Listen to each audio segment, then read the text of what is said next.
neden sustum dövrana? Her gece ağladım, gülebilmedim. 2 sene eylemedim hıyanet, ne bir günah ettim ne bir kebaret. Sense mənə verip əzab əziyyət, neden terk eledin bilebilmedim.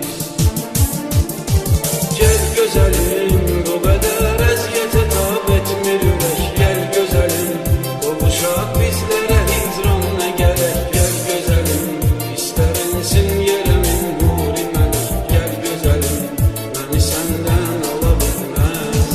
Gel güzelim, bu kadar əziyyətə tab etmir ürək. Gel güzelim, qovuşaq bizlərə hicran nə gərək. Gel güzelim, istərinsin yeremin nuri mələk. Gel güzelim, məni səndən ala bilməz.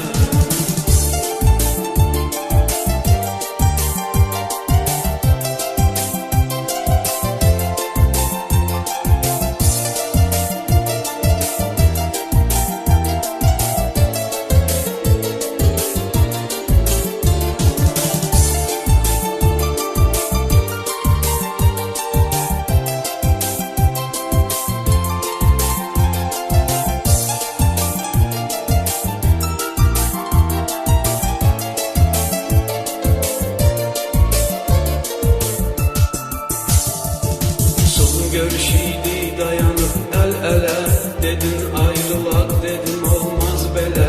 Giderken ele söz getirdin dile, dur deyip arxanca gələ bilmədim. Benim kadar çeken qəm keder yok, qəmim qəm üstünden gelir qədər yok. Qəlbimə həmdən mənə bir nəfər yok, dərdimi kimsəyə bölə bilmədim.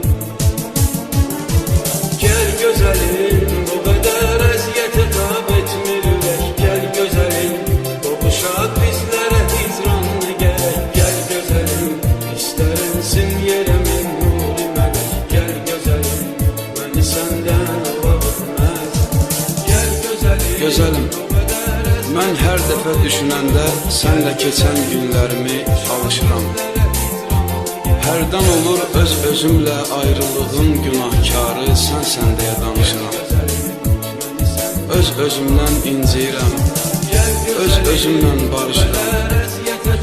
Qəlbimdəki hicran odu gözlərimdən aşıb daşır. Hiss edirəm, əcəl mənə yaxınlaşır. Hiss edirəm, əcəl mənə yaxınlaşır. gel güzelim, bu kadar əziyyətə tab etmir ürək. Gel güzelim, qovuşaq bizlərə hicran nə gərək. Gel güzelim, istərinsin yerə